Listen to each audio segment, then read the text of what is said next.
Well, good morning on this beautiful Tuesday morning here. The skies are a little cloudy, but it's in the 50s. Yeah, the only reason I have a coat on is because I'm feeling a little cold just because of my cold. So, anyways, yes, beautiful, beautiful day. And we are going to go and pick up my car, and praise God, everything worked out well, and I will talk to you after a little bit. Have a good one. Well, look at us. It is in the 60s outside. And I realize that if you're probably from some areas of the country where your highs are a lot higher than 60, you might think, wow, that's kind of chilly. No, not for us it isn't. This is balmy. This is wonderful. I made myself a cup of tea, and I thought I'm going to go out there and I'm going to get myself some fresh air because it is just lovely. I mean, there isn't really hardly a breeze at all. They're very slight, but not enough to be chilly or anything. It's just really beautiful. So I'm just thankful that we have a nice day that we can actually get outside and not be cold. So anyways, I hope you're having a good afternoon, and I'll talk to you after a while. I thought that I would give it a shot at making some cookies that I've never made before. And even though they're just chocolate chip cookies, they're not normal chocolate chip cookies. They are paleo cookies, which is where it's not only gluten-free, but it is grain-free, soy-free, and totally vegetarian. It doesn't have a lot of the substance when you cook with paleo flours, which is going to be almond flours, coconut flours, and that sort of thing. There's absolutely nothing to really keep it formed together. So whenever you cook with these type of flours, it's really the egg that holds it all together.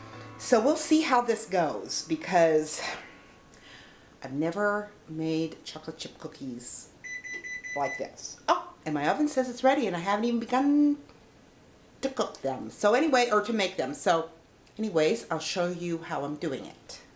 This is the paleo flour that I'm using. You don't normally get what's called paleo flour. Normally you would find a flour, you would buy the almond flours, you'd buy the coconut flours, you'd buy everything separate. But Bob Red's Mill came out with one that's already made up like this, so that you don't have to buy everything separate. And I thought that was kind of helpful, because the ingredients is almond flour, arrowroot starch, coconut flour, and tapioca flour.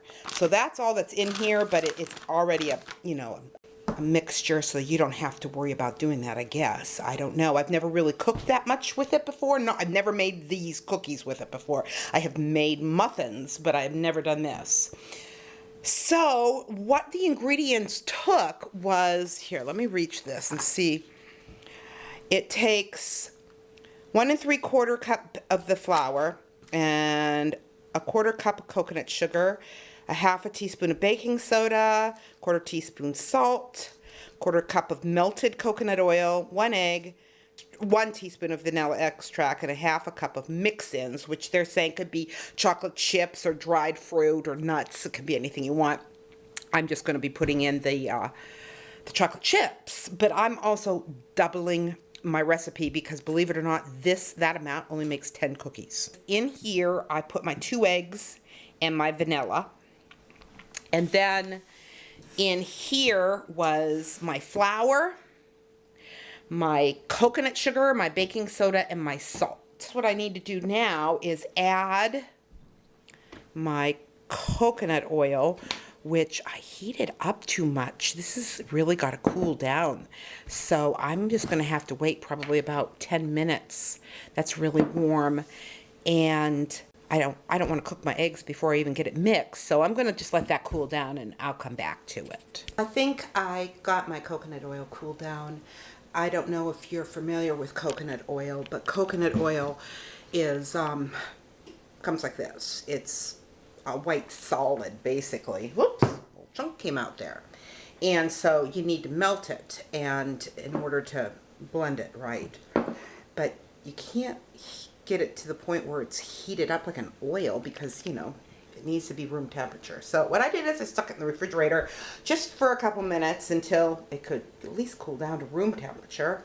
So I'm going to go ahead and I'm going to add my coconut oil to the egg mixture.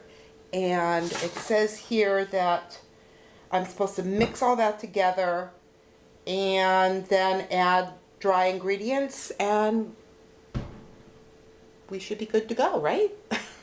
So let's try this. There's my coconut oil.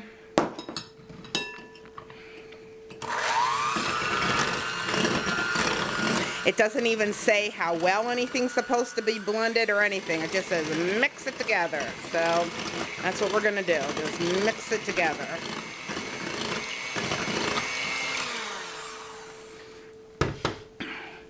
And then I'm going to add, I guess I just add the flour. It says to add the dry ingredients. So we will add the dry ingredients, right? And I'll go ahead and mix them. It says it's going to be dry and crumbly, that you have to kind of form it with your hands. I can see I'm going to have to put the camera down for a minute. I'll show you when I'm done. Okay, this is what it looks like. And yeah, it is really dry. As you can see, it doesn't even stick on my hands. But I don't know if the camera's showing, but look at how shiny my fingers are. So that coconut oil is what's making it so that it's not going to be all goopy. But anyways, what it said to do was to line your pan with parchment paper. Then it says to shape about 2 tablespoons of dough into a tight ball and place on the baking sheet, flatten slightly. Cook for 10 to 12 minutes. So let's see what this is going to look like. Let's see. I think it's just going to be easier with my hands. Shape into a ball, huh? All right. Well, there's one. Slightly flattened.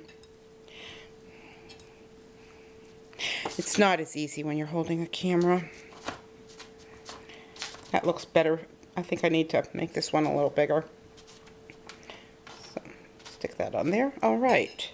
All right, well, I'm just going to fill these up, and then I'm going to go ahead and I'm going to put them in the oven, and I will show you what they look like. I thought I would show you the difference. These here are cooked. I just took them out of the oven. These here are not cooked. So there isn't a whole lot of difference except for they lightened up in color, and of course they're firm like a cookie. We'll see how that's going to taste, huh? So the verdict is in. Honestly, on a scale from 1 to 10, 10 being the best, 1 being bad, these are a 5. And the reason why I say that is because they don't taste bad, but they just don't taste like chocolate chip cookies. They taste like a healthy alternative. It's the best way I know to describe it. Would I make them again? No, I won't. I am probably just going to go with a normal gluten-free flour. That way it can have more of the flavors that or at least I'm used to having. When I have chocolate chip cookies, I think of Nestle's Toll House chocolate chip cookies, and I want that flavor, and I'm not getting it with this. Like I said, they don't taste bad. Maybe if somebody had never tasted a chocolate chip cookie before and they had one of these, they probably think, wow, that's really good. But it doesn't taste anything like the Nestle's Toll House chocolate chip cookies. So anyways, yeah, I'm just going to put these on a plate, and I'm just going to let Rick and me eat them as we please. And otherwise, if I can't find a gluten-free recipe that tastes like I want it to taste, then I'm just going to make Nestle's Toll House chocolate chip cookies, but I will use organic flour. So anyways, it was worth a try, right? Okay, so my husband just got up and we're going to have him do a taste test. So on a scale of 1 to 10, You tell me 10 being best. Well, he's not gagging.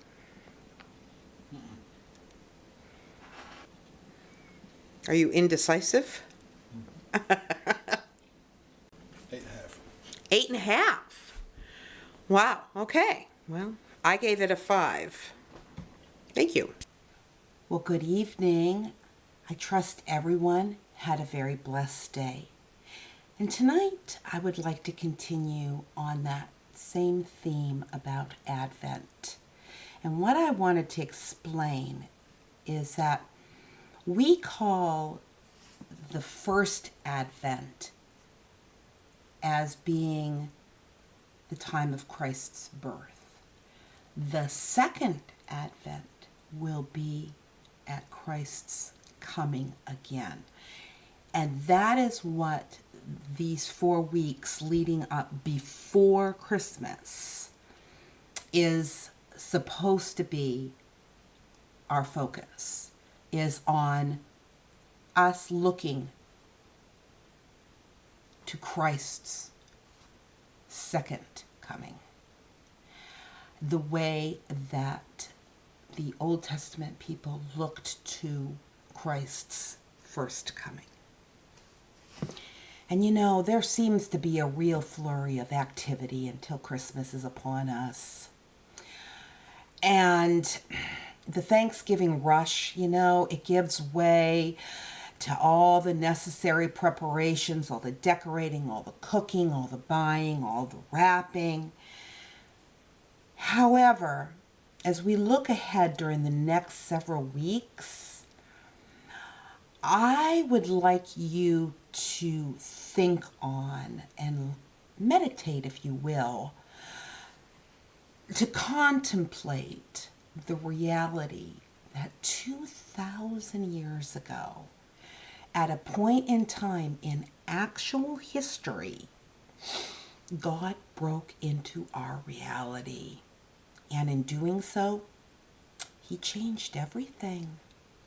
Thousands of years of prophets and promises foreshadowed his coming.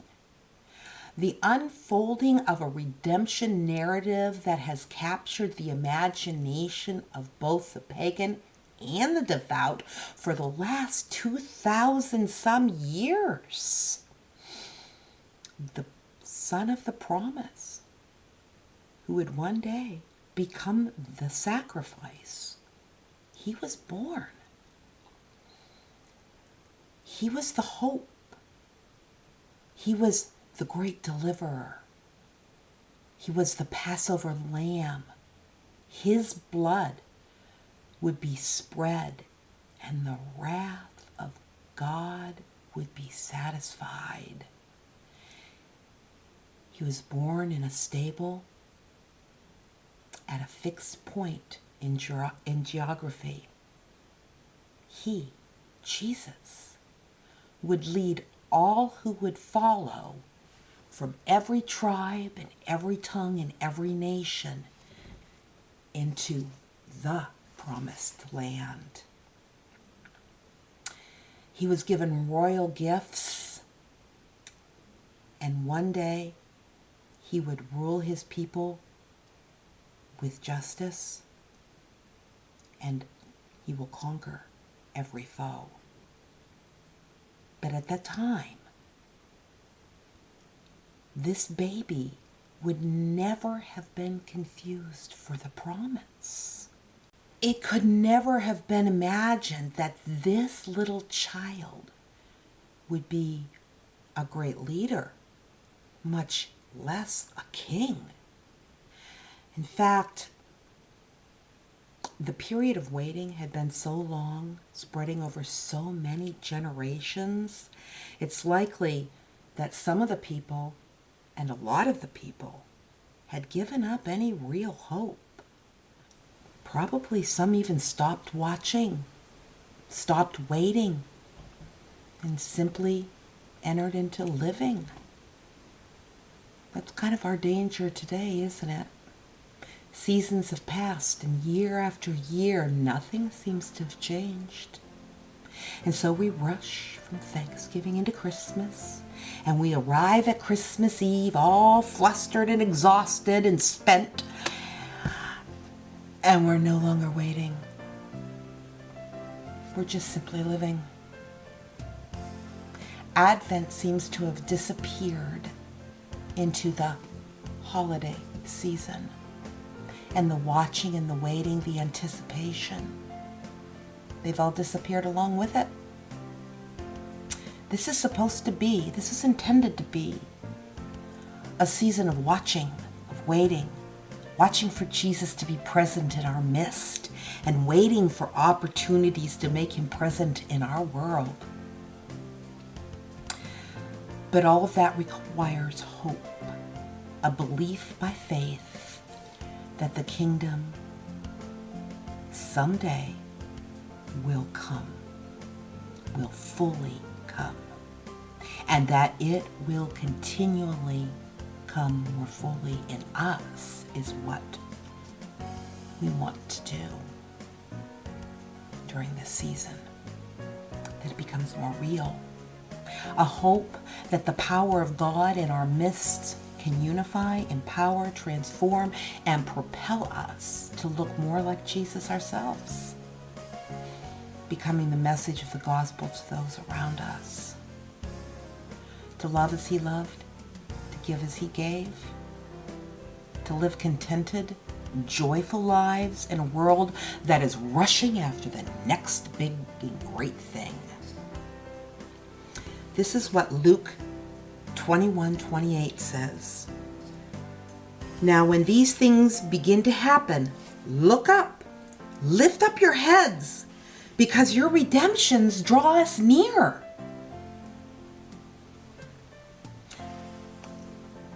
So meditate on that and think on that.